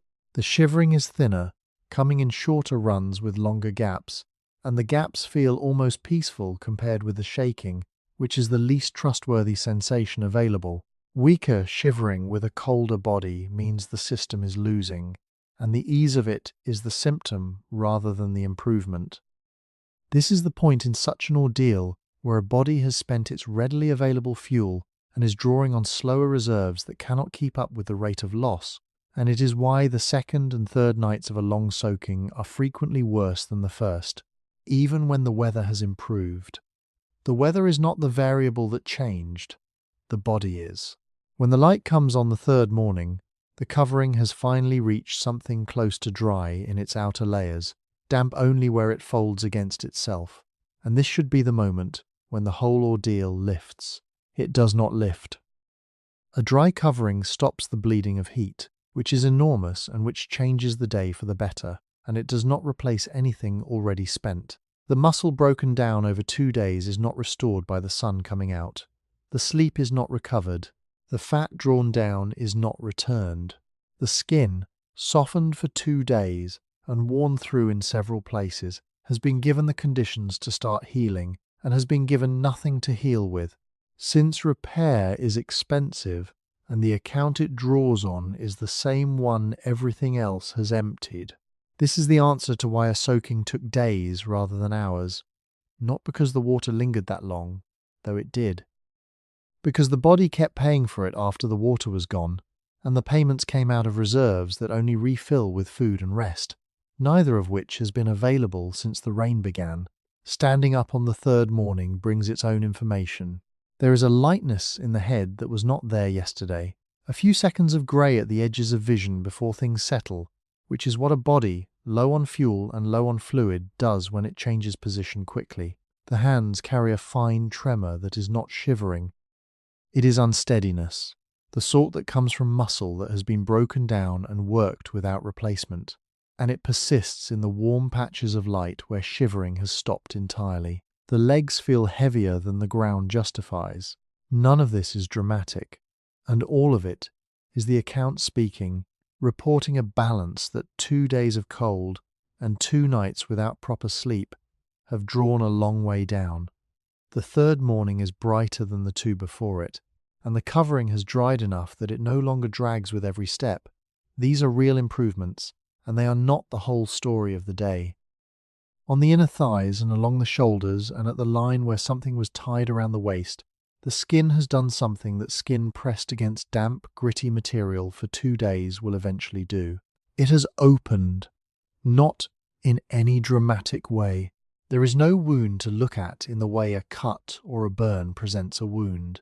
What is there instead is a patch of raw surface, pale and slightly wet, where the outer layer has been carried away by the combination of softening and shearing and abrasion that ran through all of yesterday.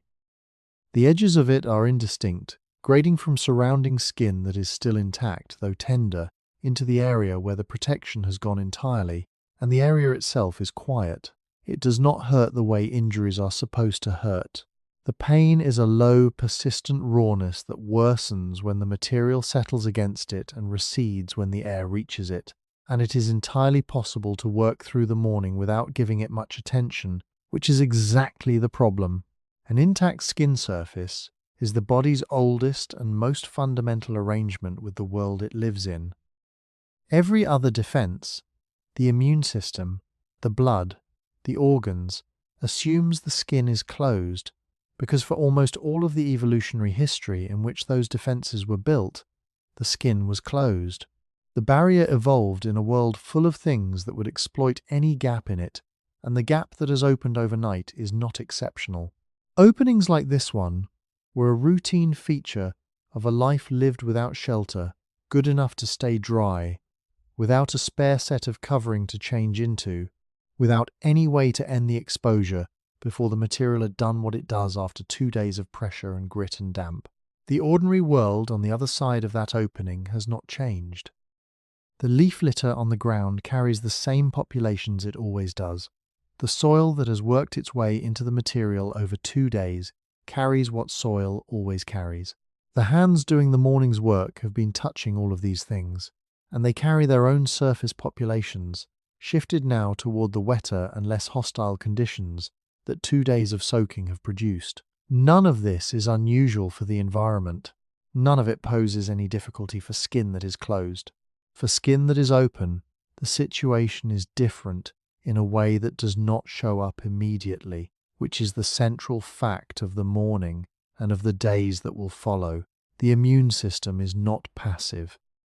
When something breaches the barrier, it responds, and it responds to some things much faster and more effectively than to others. A small number of the populations that live on skin and in soil are among the ones it struggles with. They are not exotic. They are ordinary inhabitants of an ordinary outdoor world, and a healthy immune system on adequate sleep and adequate food can contain them at their normal levels without much difficulty. What changes the calculation is everything that has happened over the preceding 2 days. The sleep has been fragmented, and fragmented sleep measurably reduces the immune response.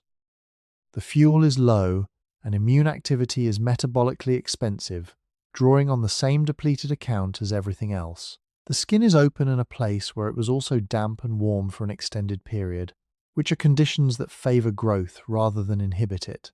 The barrier has been gone for a day. Not a fresh gap, but an old one that has been in contact with the environment for hours while the body was too occupied with shivering and working to respond effectively. Skin kept open and damp for an extended period also changes in a subtler way that compounds the problem. The tissue at the edge of the gap does not stay at the same state it was when the opening first appeared.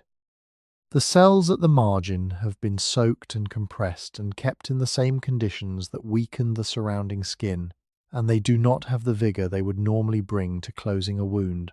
Repair requires cells to migrate across the gap from the edges, and migration is slow in cold, nutrient-poor tissue that has been macerated.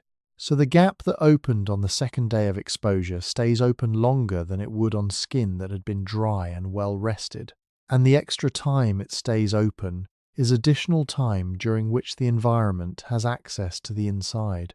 The margin that matters is not how big the opening is. It is how long it stays open, and in this case the answer is longer than the body has reserves to defend it. None of this means that every breach of this kind produces a serious outcome. Most do not. The body manages an enormous number of small skin failures over a lifetime without significant consequence, and the immune system handles them almost without effort in a well-rested, well-fed person. What is being described here is not a guarantee of harm. It is a convergence of conditions that makes the same gap far more consequential than it would be at any other moment. And that convergence only exists because the soaking happened when it did, was followed by 2 wet nights and 2 days without proper food or sleep, and produced the raw patches when the defenses were at their lowest point. The timing is the problem. The injury is the same. The body answering it is not. There is one more wrinkle in how the body manages an open barrier, and it matters more here than it would in easier circumstances. The response to a breach in the skin draws blood toward the site, since blood carries both the cells that fight what has entered and the materials needed to rebuild what was lost. Drawing blood toward the surface is the opposite of what the body has been doing for 2 days, which is pulling it inward to protect the core. The two demands run in opposite directions, defending the core from cold and defending a surface breach from what came through it are both correct responses, and they compete for the same blood in a body that does not have enough warmth or fuel to do both easily. What actually happens in any given body depends on which pressure is stronger at the moment, and the balance shifts through the day as the temperature rises and falls. At night, when the core is under pressure again, the blood retreats, and the repair at the surface slows, and the gap stays open another few hours longer. The direction of warmth is the quickest way to tell them apart, and it is not reliable. Fever and exertion produce warmth from the same place, the body's core, and both cause the surface to flush as heat is pushed outward. Someone who has spent 2 days working to stay warm has a baseline level of internal heat that makes it easy to miss the point where the fever begins.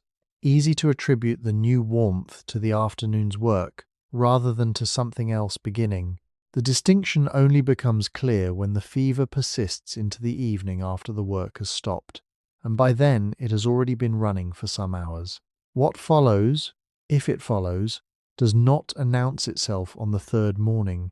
There is no redness spreading from the edges in the first few hours, no heat building in the tissue that is easy to notice before mid-afternoon. The process, if it begins in the gap between what the body can contain and what it is being asked to contain, and that gap is invisible. A person who has survived 2 nights of cold and wet and walked through a 3rd morning of work on a body running out of reserves will feel, in the late afternoon of the 3rd day, something that is easy to attribute to everything else. Warmth that arrives from the inside rather than from the sun, a headache that was not there in the morning, a tiredness different from the tiredness of the preceding days, heavier and less connected to what the body has been doing. These are the earliest signs that the immune response has been triggered somewhere inside, that what came through the open skin has found conditions it can use, and that the body is now fighting on a second front at the moment when it is least equipped to fight on one. The warmth from inside is a fever beginning, and fever costs energy the same way shivering does, directed now at an internal battle rather than at a cold night, burning from the same account that 2 days of exposure already drew down. What the body is doing is correct. The fever is the right response to what has come through the barrier, and in a rested and fed body it would work quickly and completely, and resolve without leaving much behind. In a body that has been spending since the rain, the correctness of the response is less important than the cost of running it, and the cost comes out of something that cannot be refilled until the whole situation changes, until the person eats and sleeps and stays dry long enough for the reserves to climb back. The gap between what the body needs to do and what it has to do it with is where the ordeal becomes something other than an ordeal. This is also the hour when a dry covering is most urgently needed and when it is finally, very nearly, available. The material this morning is close to dry, all the way through, or close enough that the difference is mainly in the heaviest folds. Wearing it is no longer the grinding, soaking experience of the preceding days. It is damp against a few spots and ordinary everywhere else, and by the afternoon of this day, the last of the water will probably be gone. There is also a piece of ancient knowledge about this that was worked out long before anyone understood its mechanism. Keeping an open wound dry and allowing air to reach it was a reliable piece of practical wisdom across many cultures and many eras. Not because anyone understood what was living in the wound or what the air was doing to it, but because the outcome was consistently better when it was followed. What the air does is remove the moisture that the populations in the gap most need, since the conditions they favour are warm and wet, and air moves the environment away from warm and wet. The people who knew this did not know they knew it in the form we would recognise. They knew it the way anything is known when the same pattern has been observed across enough repetitions to become a rule. The covering causes the problem, and the covering is also what forces it to continue, since taking it off is cold and putting it back on keeps the gap in exactly the conditions that are hardest to defend against. The covering has crossed the threshold that the body crossed 2 days ago. Everything that matters now is on the other side of that threshold. In the gap between a person who is finally dry and a body that has not yet had the chance to recover from what being wet actually cost, the light has moved beyond the brightest stretch of the third afternoon, and the covering on the body has reached a deceptive state. It no longer drips or presses a continuous sheet of cold water against the chest and back. The outer surface feels almost dry beneath the fingers, especially where sun and moving air have reached it. Yet the folds under the arms, around the waist, and along the lower edge still hold a darker, cooler dampness. The weight has fallen enough to feel like relief. What remains is harder to notice, because the water is no longer changing only the body. It has begun changing the covering itself. For 3 days the layer has been swollen, twisted, wrung, heated near a fire, dried unevenly, dampened again by sweat, and folded against itself through 2 cold nights. When these stresses arrive without a dry interval, the structure begins to lose the shape and softness that made it useful. An edge near the shoulder no longer lies where it used to lie. A tie around the waist has shortened while drying. A thick fold that once bent easily has become resistant. The covering is approaching dryness, but it is not returning cleanly to its earlier condition. Drying does not simply reverse soaking. Water enters fibres, separates them, moves oils and fine particles through them, then leaves those fibres to settle again under whatever pressure and heat they experienced while wet. The layer is being rebuilt by the act of drying, and it may be rebuilt slightly wrong. Animal hide makes this especially clear. A hide covering is made from skin whose strength once came from a dense network of collagen fibres. Preparing it for use requires labour, scraping away tissue, stretching the surface, working in fats or other substances, exposing it to smoke, or treating it with plant materials. Archaeologists rarely recover complete garments from the deep past because hide and fiber usually decay, so the exact methods used in many periods remain uncertain. The evidence suggests that people understood one central problem very well. A hide must remain flexible while it dries.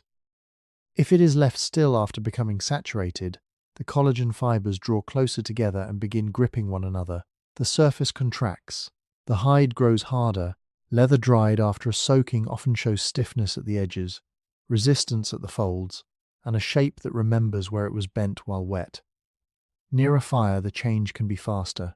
The side facing the heat dries and contracts first, while the shaded side remains swollen.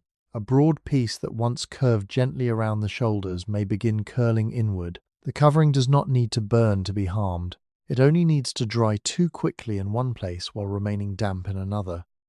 Through the late afternoon, this unevenness becomes easier to feel.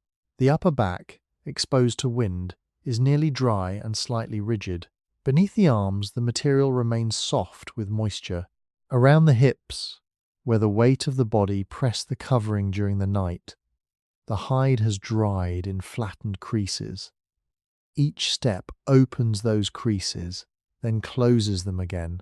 The fibers bend along the same narrow lines hundreds of times, concentrating strain where the material has already been weakened by swelling. Tiny surface cracks may begin there. They are not yet large, though each one reduces the ability of the layer to block wind and shed the next rain. A dry hide protects partly because its surface presents a continuous barrier. Once that surface is broken into fine lines, water finds paths inward more easily. The storm that has passed is quietly changing how the covering will behave in later weather. A covering made from plant fiber follows another route.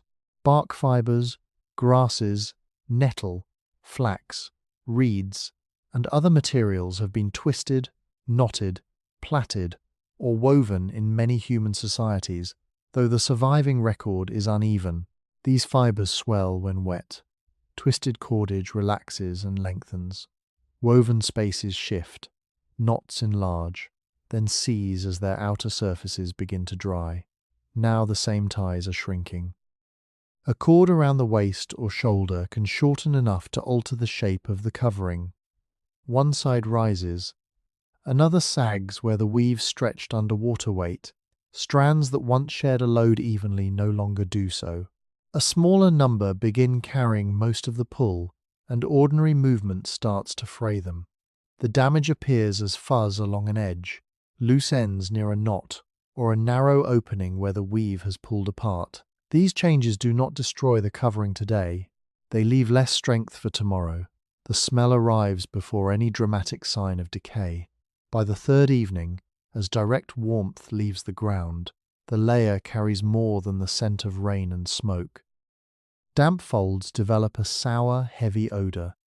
The material has collected sweat, skin oils, flakes of dead skin, soil, crushed vegetation, ash, and fine mud.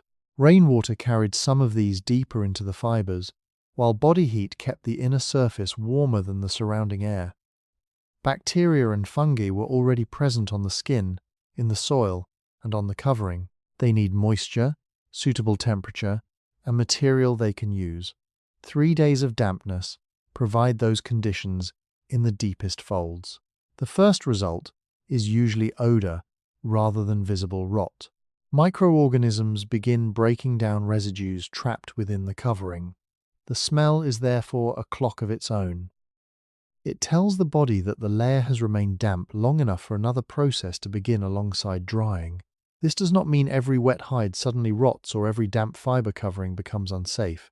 Well-prepared materials can tolerate repeated weather, and people who depended on them learned how to smoke, soften, clean, stretch, and repair them. The problem is the absence of a second layer. The covering cannot be removed from use for long because the air is already cooling. It cannot be opened fully, worked, and dried from every side while another dry covering protects the body. Any repair must happen in short intervals, with cold skin exposed and weakened hands doing the work. Today, A wet coat can be hung apart from the body while another coat is worn. Before spare clothing was common, the object needing care was often the same object required for immediate protection. The body and the covering competed for the same fire, daylight, and time. As dusk settles over the next night, the competition becomes physical. The fire can warm the body or dry the deepest areas of the layer, though doing both well is difficult. Hold the covering open toward the heat, and the chest is exposed to cooling air.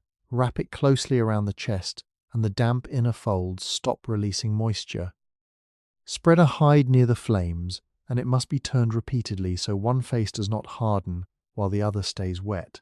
Flex a stiffening area and the arms spend energy the body has struggled to replace. Plant cords may need to be loosened before they shrink further, yet damp knots have swollen tight. A bone point, an awl, or careful fingers can open them, but the hands remain tender after several cold nights. Every useful action asks for something already in short supply. The covering also changes its relationship with the injured skin beneath it. A stiff edge does not settle gently over a raw shoulder, it presses into one line. A curled hide edge can scrape the same open patch with every step. A plant fiber knot that dried hard becomes a small rigid object held against softened skin. Earlier, the wet layer harmed the skin because it was heavy, clinging, and gritty. Now the drying layer can harm it because it is hard, distorted, and uneven. The water is leaving, yet the contact does not become harmless immediately. Broad pressure turns into narrow pressure. A soft fold becomes a ridge. A loose tie becomes a tightened cord. Recovery requires the material to regain flexibility, while the skin beneath it is trying to close. Night air reaches the damaged layer differently. Insulation depends largely on trapped still air. Fur traps it among hairs. Woven fiber traps it in small spaces. A broad hide traps it between the covering and the body. When fur remains clumped after drying, fewer pockets of still air return. When a weave stretches out of shape, moving air crosses it more easily. When a hide shrinks around one edge, a gap opens somewhere else. No single opening has to be large. Small leaks steadily replace warmed air with cooler air. The person wearing the covering may therefore remain colder after the material feels dry, because the layer is now less effective at holding the warmth the body produces. Across a long cold night, modest differences accumulate. Near the deepest hours of darkness, dew begins settling on grass, exposed leaves, and the outward-facing surface of the covering. The layer is no longer saturated enough to take up much water, yet the new moisture delays the final drying of the coldest edges. A fold that seemed almost finished at sunset is cool and damp again before dawn. The outer surface may dry by day and take on a thin film of moisture by night, while the deepest crease remains continuously damp. Material decay often begins in these hidden places because they never cross the threshold into true dryness. A hide can soften there while hardening around it. Fiber can weaken inside a knot while the visible strands appear firm. The most damaged region may be the least visible one. When the first pale light of the fourth morning spreads across the ground, the covering is finally lighter than it has been since the rain. The difference can be felt in the shoulders, yet the layer carries a record of the entire cycle. There are hard patches where fire reached it too strongly, cool patches where folds held moisture, stretched areas where water weight pulled downward, and tightened places where cords shrank. Smoke has darkened one face. Mud has dried into the lower edge. The smell remains strongest near the waist and under the arms. A few fibers have broken. A few hairs have stayed matted. The object has survived, although survival and full recovery are different conditions. This distinction mattered greatly where a covering represented weeks of gathering, hunting, scraping, twisting, sewing, and softening. Losing it meant losing stored labor and future protection. Replacement depended on season, available animals or plants, suitable tools, enough food to support the work, and weather dry enough to complete it. A damaged layer might continue being worn because no replacement could be made immediately. Each later rain would enter faster through cracked or stretched areas. Each hurried drying would deepen some of the same distortions. The consequences of one soaking could extend beyond the present cycle, living on in the reduced life of the covering itself. By mid-morning, warmer air begins moving through the open ground. The deepest fold is giving up the last of its moisture. The layer is close enough to dry that the cold drain against the body has nearly ended. This threshold has been approaching since the storm stopped, yet crossing it will not restore what the preceding days removed. Dryness can stop further heat loss from water. It cannot replace spent energy, repair raw skin, reverse a fever that may be beginning, or automatically soften material that dried into the wrong shape. The covering has finally stopped being a reservoir of rainwater. It has become, once again, a barrier between the body and the air, though a changed and weakened one.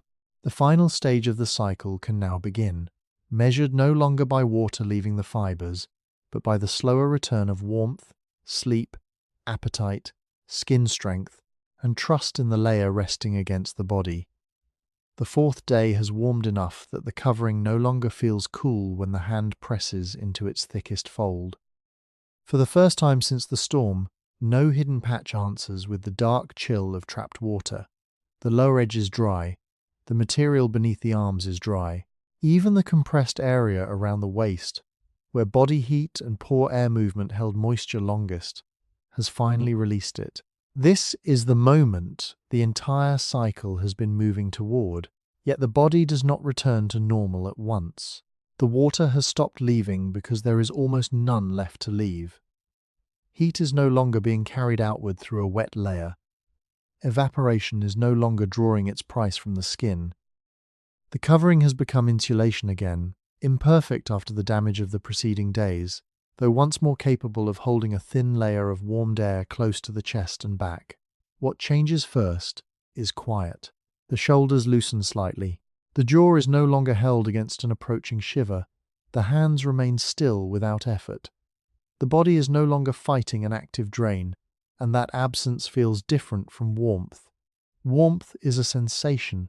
This is the disappearance of a demand that had continued so long it had become part of the background. During the first hour after the soaking, water pulled heat out faster than dry air could.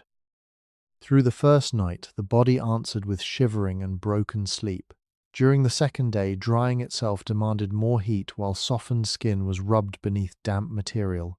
Through the second night and into the third day, fuel ran lower, wounds opened, and the body had to divide its remaining energy between temperature, movement, repair, and defense.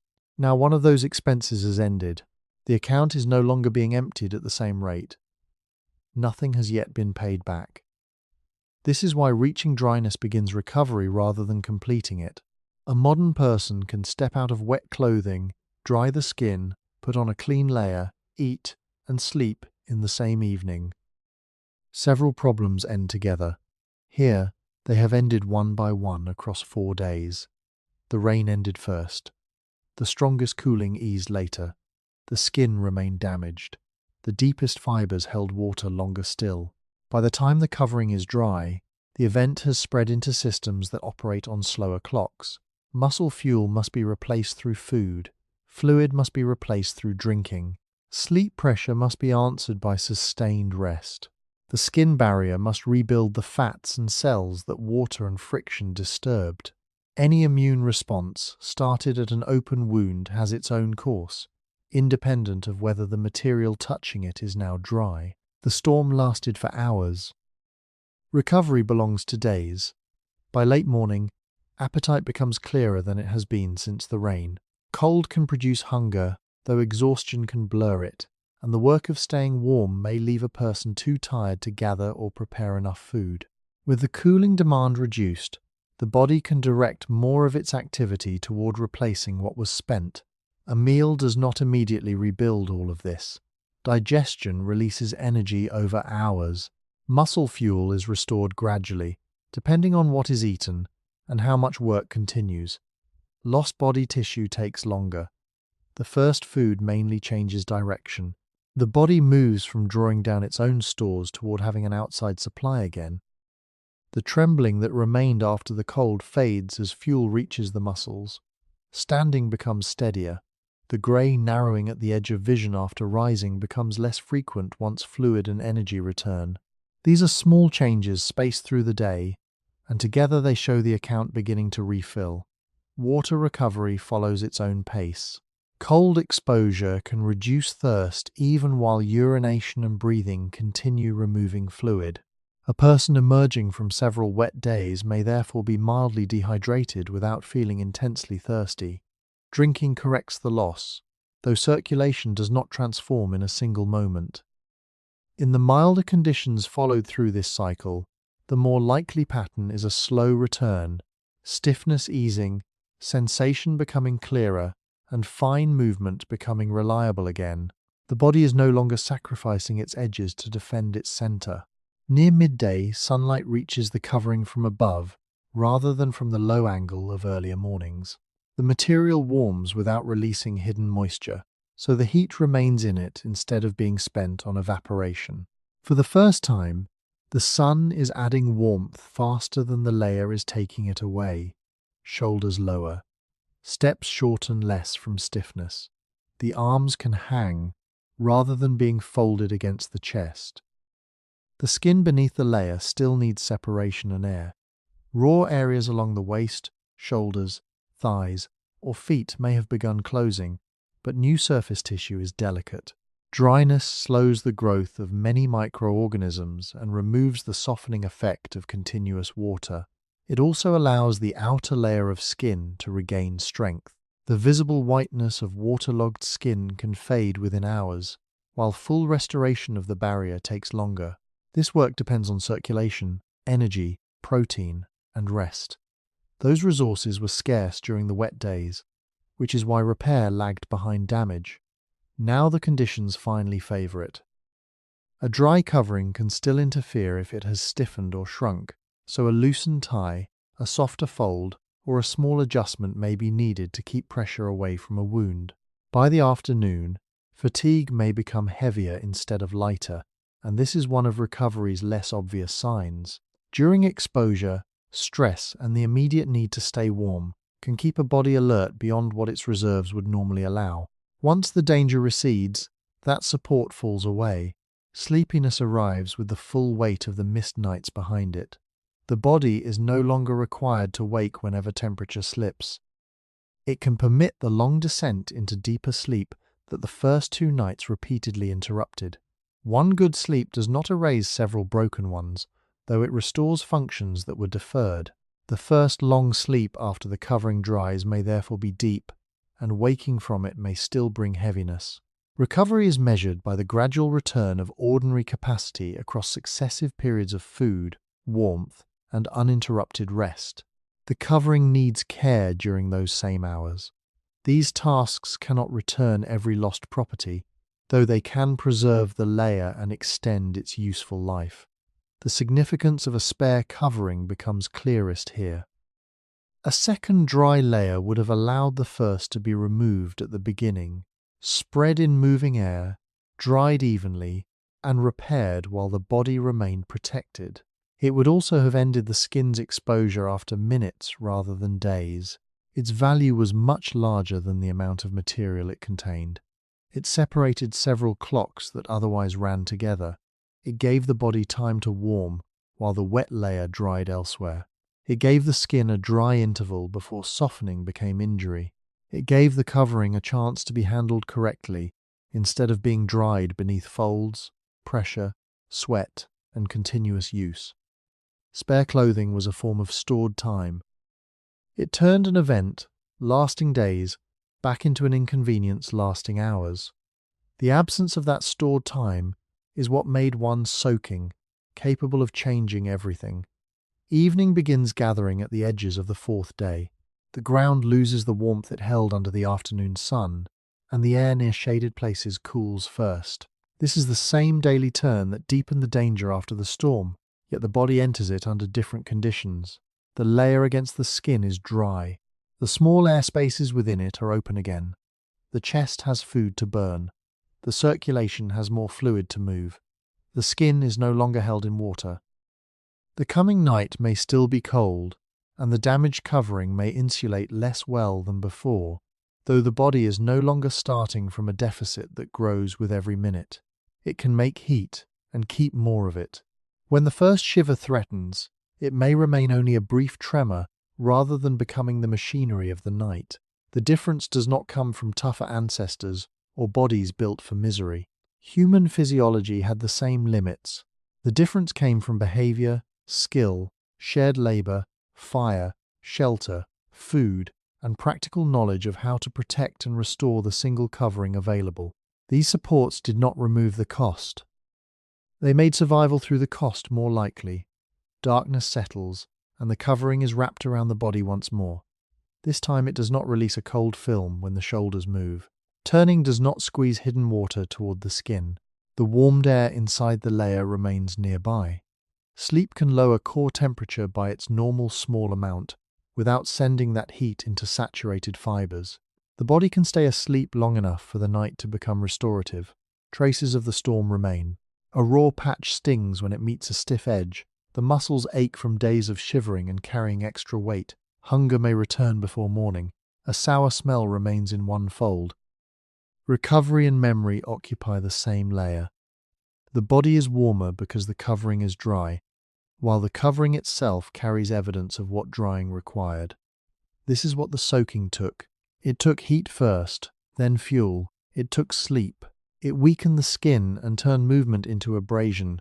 It opened small roots into the body. It consumed time that would otherwise have gone to food, travel, repair, and rest. It shortened the useful life of the only layer standing between skin and weather. None of these losses required freezing temperatures, a violent accident, or a rare disaster. They followed from ordinary water remaining in ordinary material for longer than the body could safely ignore. Before spare clothes existed, there was no clean break between being caught in rain and recovering from it. The same covering remained on the body through every stage, carrying the storm forward after the clouds had gone.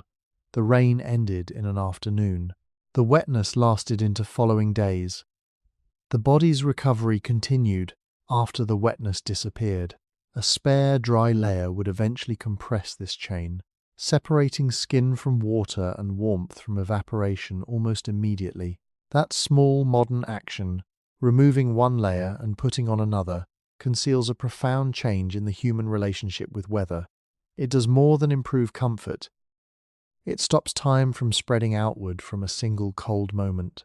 Near the middle of the final night, breathing settles into a slower rhythm. The fire has fallen to embers. Outside, water still hangs on leaves in the darkness, though none remains trapped against the body. The covering holds what warmth it can. The skin underneath begins closing. Food is being turned into restored reserves. Sleep is returning what the previous nights withheld. The cycle has reached dryness, but its deepest lesson lies in the days required to arrive here. Getting soaked changed everything because the water entered the one object that could not be replaced, then stayed beside the body long enough to make heat, skin, energy, sleep, and material fail on overlapping schedules. Once a dry replacement became available, those schedules could finally be separated. Before it existed, the body had to remain inside the event until both person and covering found their way out together.